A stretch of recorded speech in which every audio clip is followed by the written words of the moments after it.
Sejam bem-vindos a mais um boletim informativo do site lgpd.in, o seu amigo na implantação da Lei Geral de Proteção de Dados. Você encontra nossos boletins nas plataformas e aplicativos do Spotify, do Apple Podcast, do Google Podcast, os aplicativos como o Podcast Addict e outros agregadores de podcast que você gosta de utilizar, né? E também estamos presentes aí nas redes sociais do Facebook, do Instagram, do Twitter, do YouTube, do LinkedIn. Basta você procurar lá por lgpd.in, né? Mas o nosso principal repositório é o grupo do Telegram, no site http://lgpd.in, onde além desses áudios enviamos os materiais relacionados ao que falamos e muito mais, né? Não deixem de se inscrever no grupo, ele é seguro e confidencial, pois nos grupos do Telegram ninguém tem acesso aos seus dados ou seu número de telefone. Venham, entrem no site http://lgpd.in e logo no cabeçalho temos um banner que te orienta como entrar no grupo do Telegram. Hoje nós vamos falar sobre um termo que, para quem está entrando no mundo da LGPD, no mundo do direito digital, da tecnologia, pessoal que está participando do processo de implementação da Lei Geral de Proteção de Dados, vai escutar bastante, que é o Privacy by Design, né? A GDPR ela foi pioneira a introduzir esses dois novos conceitos, que é o Privacy by Design, que é o que nós vamos falar hoje aqui, e o Privacy by Default, que também determinam alguns frameworks ou estruturas a serem utilizadas pelas empresas, né? E muitos países acabaram, mesmo não estando, né, dentro do perímetro da LGPD, ou perdão, da GDPR, muitos países acabaram seguindo o exemplo da Europa, né, e acabaram criando suas próprias leis de proteção de dados pessoais e fazendo essa diferença entre o que é o Privacy by Design e o Privacy by Default, né?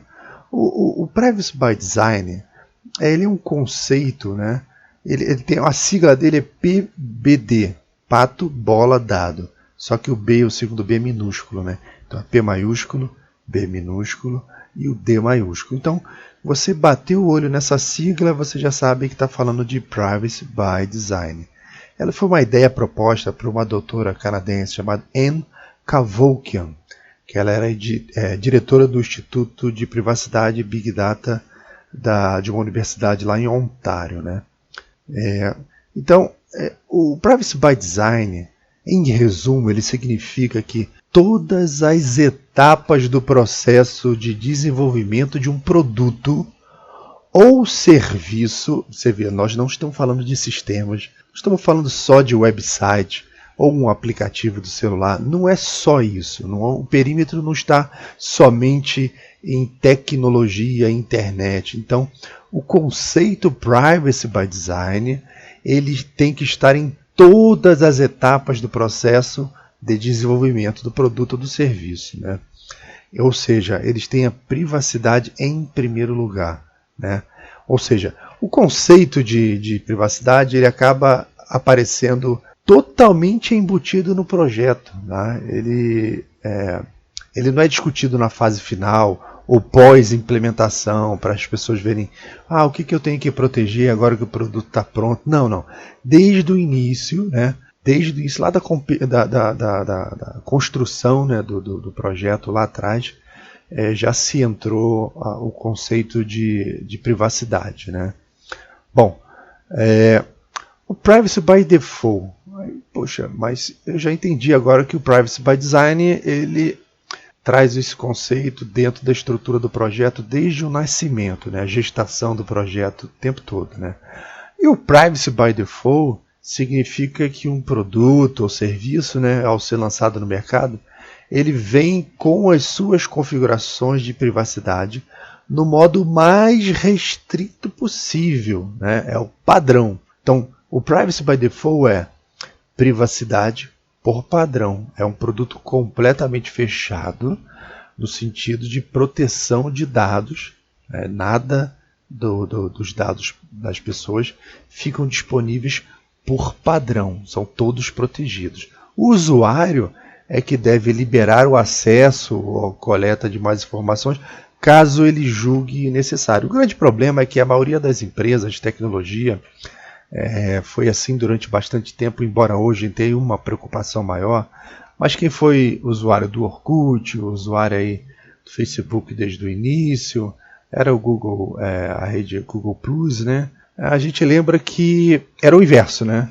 Você começava podendo tudo era possível, aí vinha logo a seguir, vários problemas aconteciam, ou com você, ou você ficava sabendo, aí sempre aparecia aquela dica de alguém falando, olha, para isso não acontecer, você vai lá nas configurações do item tal, e bloqueia para as pessoas não verem tal. Aí todo mundo corria lá para fazer o bloqueio daquela configuração, né?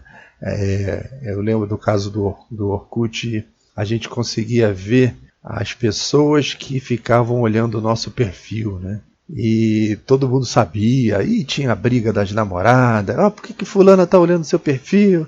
Por que ciclano está olhando teu perfil aqui?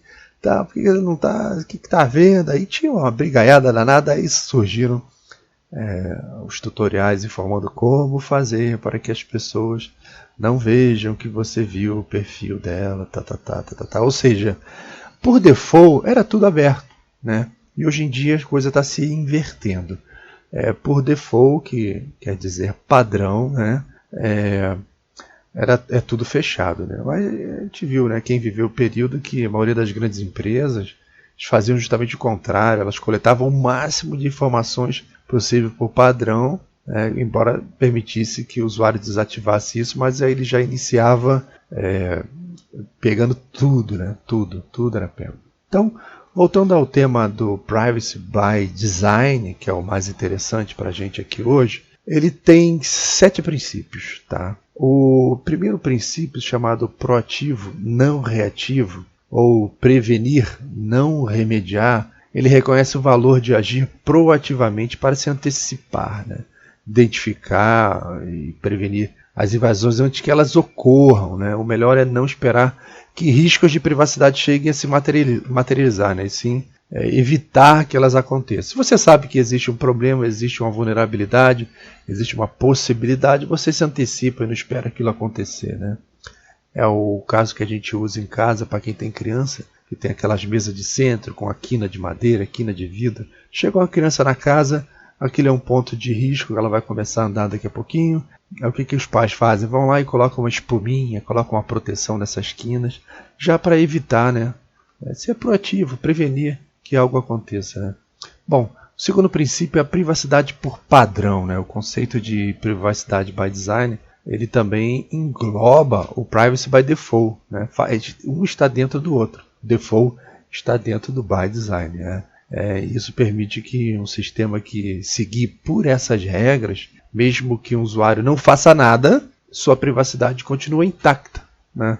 Dessa forma não é necessário desativar a coleta de dados, porque ela já vem por padrão, você não precisa se preocupar em ir lá nas configurações para ver como que você pode se defender, porque já começa completamente defendido, né? Bom, o terceiro princípio é a da privacidade embutida no design. Ou seja, a privacidade deve ser algo totalmente embutida no design, na arquitetura de TI, nas práticas corporativas, ou seja, não é algo adicional ou complementar. Ele é parte integral de toda a estrutura do produto ou do serviço, né? E sempre que possível, relatórios de impactos e riscos devem ser criados e publicados, claramente documentando os riscos de privacidade e todas as medidas tomadas para mitigá-lo. Transparência, né?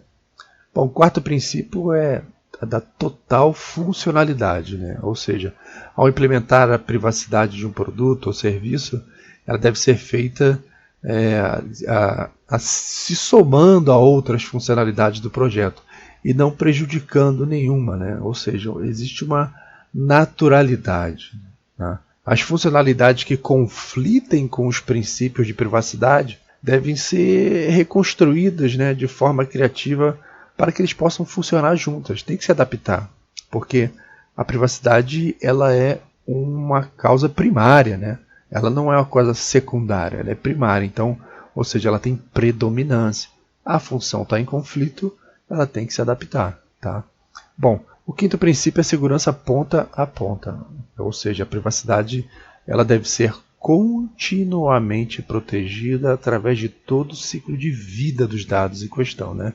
E a segurança dos dados ela deve estar em mente desde o planejamento até a execução, implantação, manutenção do projeto, é nos backups, é na guarda, é na consulta, na movimentação física, seja lá o que for, dentro dos teus processos, essa camada de proteção em cima de dados pessoais ela tem que estar em todo o ciclo. Não adianta você colocar logo no início, na captura e no processamento do dado, e logo a seguir aquilo segue sem nenhum tipo de padrão, nenhum tipo de cuidado.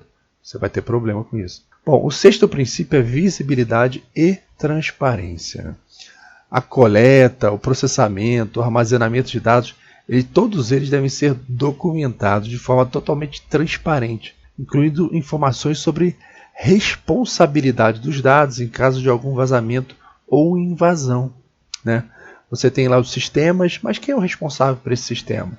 Eu tenho aqui um banco de dados, eu tenho um serviço, eu tenho um produto. Quando qualquer um desses itens sofrer algum tipo de problema, quem é o responsável? Responsável pela guarda, quem é o responsável pelo projeto, quem é a pessoa que desenvolveu, quais foram os princípios utilizados, quais foram as regras que foram utilizadas. Essa parte da documentação ela costuma ser bastante menosprezada, principalmente pelo pessoal de desenvolvimento de sistemas, né?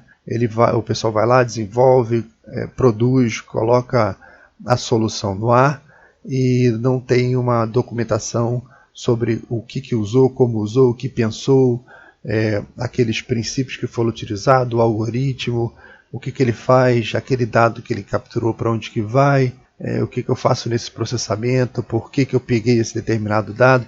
Isso normalmente fica na cabeça das pessoas, são poucos os que documentam. E às vezes quando documentam, coloca dentro do código, né? Então se você tem um programa compilado, executado, você não consegue ver o comentário que está lá dentro do código, né? Você tem que ter acesso ao comentário, não tem uma documentação externa. Então o programador faz ali muito rapidamente a documentação que serve só para ele e de repente para um outro programador, mas não para o resto da empresa, não para o consumidor daquele produto ou daquele serviço, né? Então é muito importante você ter as documentações atendendo ao princípio sexto da visibilidade e transparência. E, enfim, o último princípio, que é o respeito pela privacidade do usuário, né?